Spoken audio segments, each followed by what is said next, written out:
My life before sitaw is madilim, malabo, at magulo. Ngayon, nung nakaisitaw ako, mas malaya, mas masarap kasi yung pagsisigawan mo yung ginagawa mo.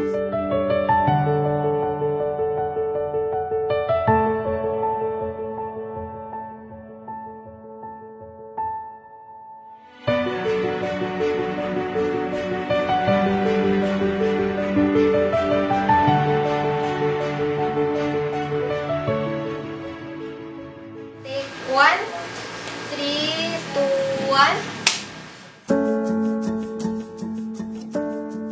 I am Irene Dimacali. I am a business management graduate. I am a businesswoman. Bata pa lang talaga ako is nahiligan ko na magtinda because gusto ko mabili yung mga wants ko. And now, I am a sitaw seller and as well as part of their partnership program. So, papunta na ako sa 9 months as a seller. And sa partners is, kung tama yung ano ko is nasa parang 8 months na. Mag-8 or 8 months.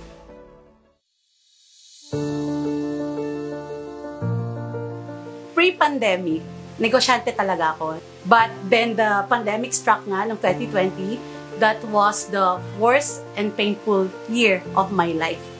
Kasi series of mga unfortunate events parang unfolded one after another.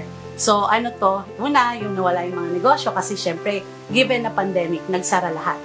Yung year na yon, my husband passed away ng biglaan. So hindi ako ready for that. Kinailangan namin lumisan sa more than 30 years naming tirahan kasi nag-downgrade kami ng pamumuhay din para maka-survive. At pagkalipat naman namin dito na, mga a month or 2, nagkasakit ako and I found out na meron akong kidney problem. So yung medication doon is magastos kasi everyday yon at wala akong matinong source of income, as in wala akong trabaho. Pinilit ko naman talaga siyang labanan, as in yung talagang nagnegosyo pa rin ako tuloy-tuloy kung ano-ano. Lahat ng online racket halos pinasok ko na para lang makasurvive. But siguro I guess ng mga panahon na yun is nako-compromise yung aking decision making. Yung consistency ko wala at hindi talaga buo yung love ko doon because alam kong hindi pa ako tapos talaga sa pag-grieve. Kasi hindi nagkaroon ng puwang sa akin para mag-grieve kasi ang bilis ng mga pangyayari. At that time, I felt na I'm a failure. Parang hindi, akala mo lang magaling ka pero kita mo, hindi ka magaling. So, ganun.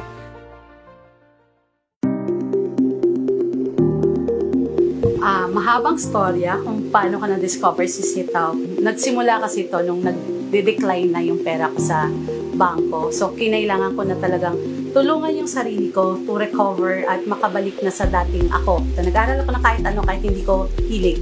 Para lang mabalik yung dati kong sigla. And then, naghanap-hanap na ako ng mga online na racket. Lagi akong ganon. Hanggang February, nakita ko yung isang financial guru na nag-promote ng sitaw. It caught my attention and I got interested talaga. So, what I did is, yun nga, I did my research kay sitaw, yung kompla niya. And then, April, dumating, na panood ko na naman yung isang life coach na nag-promote. So, nung April na yun, April yun naman last week, na-realize ko na ano bang kinakatakot ko, bakit ako dinadaga this time, kilala ko yung sarili ko as aggressive businesswoman and investor. Yun, kaya kahit na may puno ako ng agam-agam, nag-sign up ako. Nung nag-start ako, kasi small capital lang talaga ako, at ang una kong strategy na natutunan is, syempre una yung mga product lang na aligned with my capital ang aking dapat i-process. Yung kaya ko talagang i-finance. And pangalawa is, nag-allocate lang talaga ako everyday ng budget. Ngayon naman, syempre, lumaki na yung funding ko, iba na yung strategy ko. More on, ang goal ko na is, habang maliban sa ipasa ang processing rate, is to maximize yung earnings. Pero nung naging partner na ako, doon na talaga ako yung kinailangan ko mag-upgrade ng kaalaman ko, ng sarili ko, ng kaalaman ko, lahat. The way I talk, parang kailangan talaga masustansya yung mga nasasabi ko at meron akong na share na parang kakatuto nila.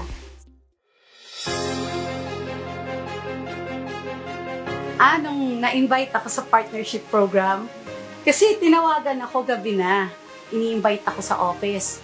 May i-discuss na parang kung gusto ko daw i-level up na yung aking, yun nga, yung aking pagiging seller. Actually, na-amazed din talaga ako kahit ako hindi ko alam kung anong nangyari. Kasi wala naman akong ginawa talaga na super extraordinary. At ang sinasabi lang talaga niya kasi na-overwhelm sila sa pasok ng affiliates ko. Kasi within 1 week, parang 1 week yata, yun kung sa number of sign-ups lang hindi naman usapan yung active is parang naka 1,000 plus ako in 1 week time. Palagay ko ibinigay na yung hinihiling ko. Parang ang feeling ko hindi ako ang naglatag lahat nun or nag-ayos. Merong divine intervention kung bakit nangyari yung lahat sa palagay ko.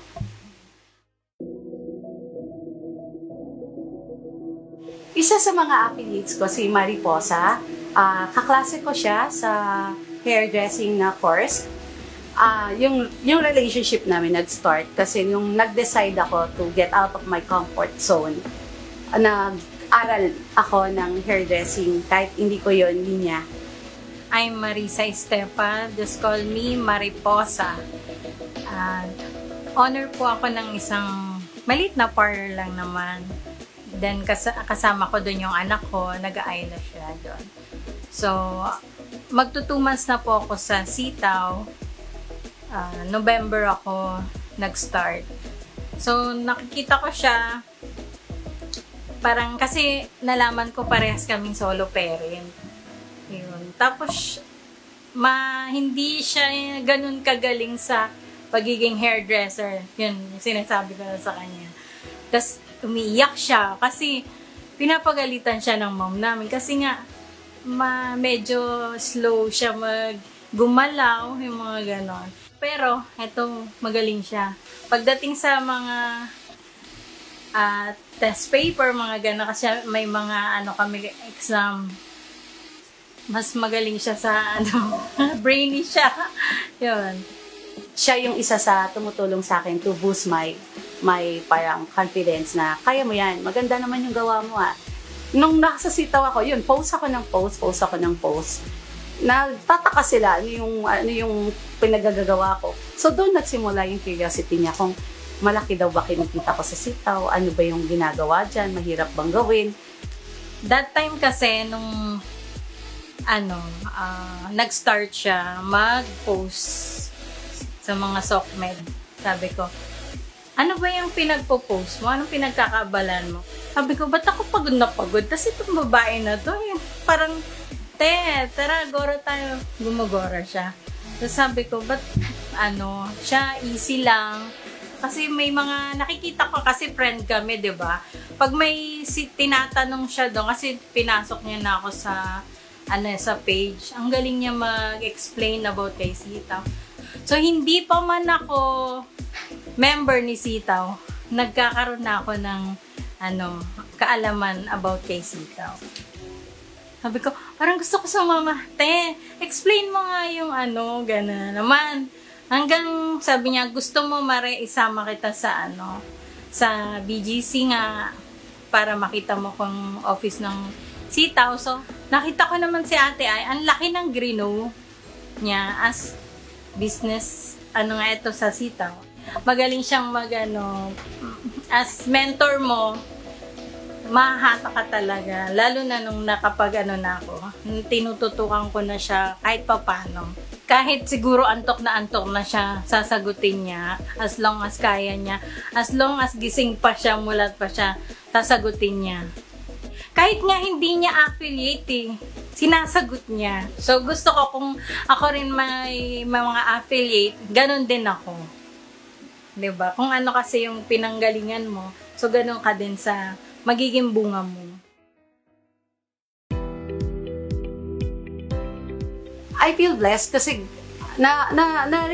parang nakita ko na God used the ugliest part of my life and turned it into